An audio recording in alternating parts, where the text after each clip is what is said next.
இங்க அந்த சின்ன பையனால சரியா படிக்கவே முடியல. என்ன காரணம்னு பார்த்தனா போர்ட்ல இருக்க லெட்டர்ஸும் அவனோட புக்ல இருக்க லெட்டர்ஸும் டான்ஸ் ஆடுற மாதிரி அவனுக்கு தெரியுது. ஆனா அந்த குட்டி பையனுக்கு நல்ல கிரியேட்டிவ் மைண்ட் இருக்கும், நல்ல பெயிண்டிங் பண்ணுவான், நிறைய விஷயத்த கண்டுபிடிப்பான். ஒரு நாள் கிளாஸ் ரூம்ல அவங்க டீச்சர் எழுந்து படிக்க சொல்லிடுறாங்க. அவனும் இப்போ அந்த புக் எடுத்து படிக்கலாம்னு சொல்லிட்டு பார்த்தா எல்லா லெட்டர்ஸுமே மிதக்கிற மாதிரி இருக்கு. அதனால அவனுமே இப்ப வாய்க்கு வந்தபடி லபலபன் கத்திடுறான். இது பாக்குற அந்த டீச்சருக்கு இவன் உருப்பட மாட்டான்னு சொல்லிட்டு இப்ப அவங்க பேரண்ட்ஸ் வர வச்சு இப்ப டிசி கொடுத்து அனுப்பிச்சு வச்சிடறாங்க.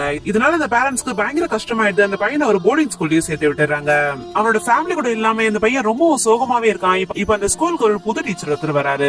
இந்த பையன் எது கேட்டாலும் பேச மாட்டான், ரொம்ப சோகமாவே இருக்கான்னு சொல்லிட்டு இவனோட டெஸ்ட் பேப்பர்லாம் எடுத்து பாக்குறாரு. பார்த்தா எல்லா வேர்ட்ஸுமே இப்ப தலைக்கு எழுதி வச்சிருக்கான். இந்த பையனுக்கு புரியுற மாதிரி அவனோட மைண்டுக்கு ஏத்த மாதிரி இப்ப வேர்ட்ஸும் நம்பர்ஸும் சொல்லி தராரு. இந்த பையன் நல்லா பெயிண்ட் பண்ணுவான்னு தெரிஞ்சுக்கிற அந்த டீச்சர் இப்போ ஒரு பெயிண்டிங் காம்படிஷனே வைக்கிறாரு அந்த ஸ்கூல்ல. அந்த பையனும் இப்ப அந்த காம்படிஷன்ல கலந்துக்கிட்டு இப்ப சூப்பரா வந்து ஃபர்ஸ்ட் பிரைஸ்மே வாங்கிடுறான். அங்க இருக்கவங்க எல்லாருமே அவனை பாராட்டி கிளாப் தட்டுறாங்க. அதை பாக்குற அவனுக்கு இத்தனை வருஷம் திட்டம் மட்டுமே வாங்கியிருந்த அந்த பையனுக்கு இதை பார்த்த உடனே பயங்கர ஹாப்பி ஆகுது.